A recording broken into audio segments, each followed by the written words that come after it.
Hello super hero lovers, আজ আমি আপনাদের জন্য নিয়ে হাজির হয়েছি ইনভিনসিবল সিজন 1 এর এপিসোড 4 এর এক্সপ্লেন নিয়ে। তো চলুন শুরু করি আজকের এই ভিডিওটি।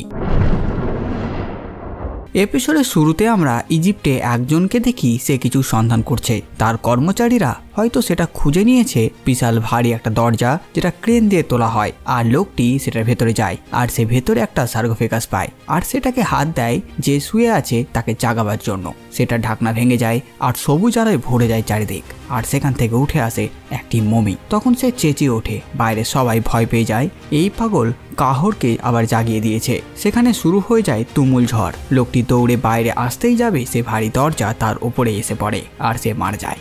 ওদিকে মার্ককে তার বাবা ট্রেনিং করাচ্ছে আর দুজনে মাউন্ট এভারেস্টের ওপরে উড়ে আসে। সেখানে অমনিম্যান মার্ককে বলে পৃথিবী অনেক সুন্দর আর এরা এটাকে নষ্ট করছে, আর তাই তাদেরকে এদের থামাতে হবে। অপরদিকে রেড রাসের স্ত্রী মার্কের মা মানে ডেভির কাছে আসে আর তাকে বলে সে নিজের পরিবারের কাছে ফিরে যাচ্ছে, আর তাই সে চায় যাতে তাদের বাড়িটা সে বিক্রি করে দেয়, কারণ সে বুঝে গেছে সরকার কিছুই করবে না।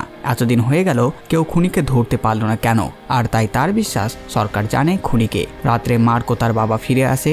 এম্বার ও মার্ক রাত্রে ঘুরতে যায়। ওইদিকে অমনিম্যান ডার্ক ব্লাডের কাছে যায়।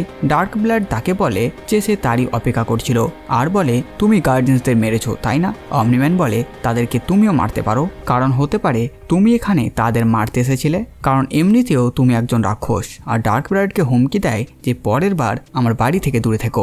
ডার্ক ব্লাড বলে কেন, আমায় মেরে ফেলবে? অমনিম্যান বলে একদম না, আমি শুধু সাহায্য চাইবো। তারপর ভাবো সিসিল কাকে বাঁচাবে, তোমাকে না আমাকে, আর সেখান থেকে চলে যায়। অপরদিকে মাওলা টুইন্সের একজন যে নিজেকে বাঁচিয়ে সেখান থেকে পালিয়েছিল, সে আবার নিজের ক্লোন বানাবার জন্য একটা মেশিন বানায় আর নিজের ক্লোন বানাবার কাজে লেগে পড়ে। ওদিকে নতুন গার্ডিয়ান্স অফ দ্য গ্লোবের মেম্বাররা হেডকোয়ার্টারে চলে আসে। একটা দেওয়ালে রক্তের দাগ আছে, সেটা দেখে রেক্স সিসিলকে বলে যে ওটা রয়ে গেছে। সিসিল বলে ওটা রাখা হয়েছে, যেদিন তোমরা প্রমাণ করে দেবে যে তোমরা পুরনো গার্ডিয়ান্সের জায়গা নিতে পারবে সেদিন ওই দাগটিও মুছে দেওয়া হবে। সেখানে রোবট বড় চালাকির সাথে রেক্সের ব্লাড স্যাম্পল নিয়ে নেয়। রাত্রে অমনিম্যান দেখে তার স্ত্রী এত রাতেও কাজ করছে, কারণ সে রেড রাসের স্ত্রীর বাড়িটি বিক্রি করার জন্য চেষ্টা করে যাচ্ছে। হঠাৎ সেখানে সে একটা আওয়াজ পায় আর সিসিলকে ধরে নেয়, কারণ সিসিল সেখানেই ছিল।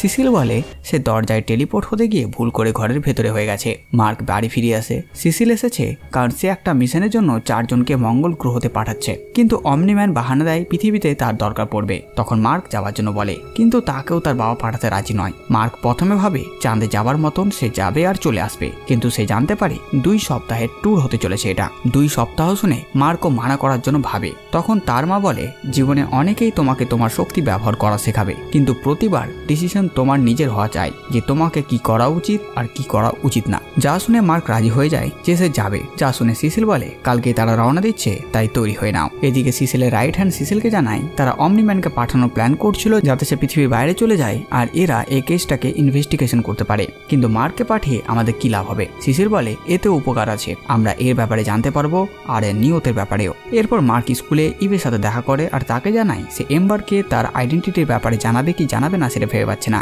ইভ বলে যদি তুমি তাকে নিয়ে সত্যি সিরিয়াস আছো তবে তাকে জানিয়ে দাও। এরপর মার্ক এম্বারে বাড়ি যায়, তাকে বাই বলে আর রকেটের পেছনে উড়ে যায় মঙ্গল গ্রহের দিকে। সিসিল মার্ককে সাথে কন্ট্যাক্ট করার বলে লুকিয়ে থেকো তুমি, যাতে এই 4 জন অ্যাস্ট্রোনট যাতে তোমাকে দেখতে না পায়, আর তাদের সুরক্ষিত ফিরে আনা দায়িত্ব তোমার। ওদিকে মার্কের বাবার সাথে তার মায়ের একটু কথা কাটাকাটি হয়ে যায়, কারণ মার্কের মার্সে যাওয়াতে সে সন্তুষ্ট নয়। যখন অমনিম্যান বুঝতে পারে একটু বাড়াবাড়ি হয়ে যাচ্ছে, তখন সে কথা বদলে ফেলে আর তার স্ত্রীকে সাথে করে নিয়ে যায় ঘুরতে, আর তাকে নিয়ে যায় একটা রেস্টুরেন্টে। এদিকে রকেটটি মার্সে ল্যান্ড করে। সেখান থেকে 4 অ্যাস্ট্রোনট বেরিয়ে এসে নিজেদের রিসার্চ শুরু করে। মার্ক দূরের এক পাহাড়ে লুকিয়ে থাকে আর তাদের উপর নজর রাখে।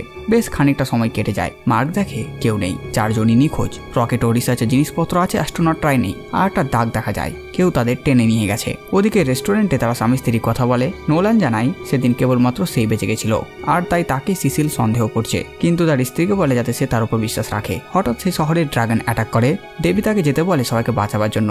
নোলান বলে সে ছুটিতে আছে আর এইটুকু বিপদ সিসিল সামলে নিতে পারবে অবশ্যই। রাত্রেবেলায় ডার্ক ব্লাড মার্কদের ঘরে লুকিয়ে যায় আর একটু খোঁজাখুঁজি শুরু করে। তখন সেখানে সিসিল ও তার আর্মি ডার্ক ব্লাডকে অ্যারেস্ট করে। ওদিকে মার্কসের দাগগুলো ধরে উড়ে যায় বাকিদের খুঁজতে, আর সে একটা জায়গা খুঁজে পায় যেটা আন্ডারগ্রাউন্ডে। সেটা ঢাকনা সরাতে তার উপর কিছু এলিয়েন ক্রিচার অ্যাটাক করে। তাদেরকে নিজের কাছ থেকে সরিয়ে সে নিচে আর একটা রাস্তা ধরে এগিয়ে যায়। সেখানে দেওয়ালে সেই ক্রিচার আরো অনেক মাত্রায়। হঠাৎ সেখানে মার্শাল ম্যানের প্রজাতির কিছু এলিয়ান মার্ককে বন্দি করে। এরা অবাক, কারণ এই ভয়ানক ক্রিচারের প্রভাব মার্কের ওপর হয়নি। এরা মার্ককে তাদের রাজার কাছে নিয়ে যায়। রাজা বলে ওই ক্রিচারের জন্যই বাকি অ্যাস্ট্রোনটকে বন্দি করা হয়েছে, কারণ এই ক্রিচার এমনিতে অনেক দুর্বল, কিন্তু এরা একটা হোস্ট পেলে অনেক শক্তিশালী হয়ে যায়। তাদের উপর এই ক্রিচারের প্রভাব পড়ে না, কারণ তারা রূপ বদলাতে পারে। কিন্তু এই ক্রিচার যদি কোনো মানুষকে নিজের হোস্ট বানিয়ে ফেলে তাহলে এরা মার্সের সাথে সাথে পৃথিবীকেও ধ্বংস করে ফেলবে। কিন্তু রাজা তাদের ছাড়বে না দেখে মার্ক তাদের সেখান থেকে উড়িয়ে নিয়ে যায়। তাদের পেছনে রাজার সৈনিকরা ফায়ার করতে শুরু করে। মার্ক তাড়াতাড়ি তাদের রকেটে বসায় আর তাদেরকে নিয়ে পালিয়ে যায়। তারপর আবার সে মঙ্গল গ্রহে নেমে আসে একাই,